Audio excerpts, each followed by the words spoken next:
How to fix ChatGPT Login Error on iPhone. In order for you to fix this issue, the very first thing you want to try doing is move into your application ChatGPT. Once you're in the homepage of ChatGPT, try refreshing the app, close the application and then reopen it. It will refresh the application.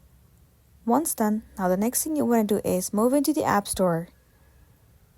In the search bar, search for ChatGPT. Click on this app right here.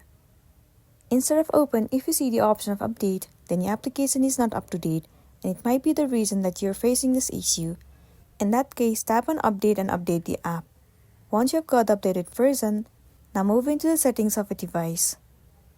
Head over to General and then move into iPhone Storage. While in this page, search for the application ChatGPT. Once you've found the application, move into it. Now click on Offload App and then once again tap on Offload App. It will clear the cache and the storage of the application.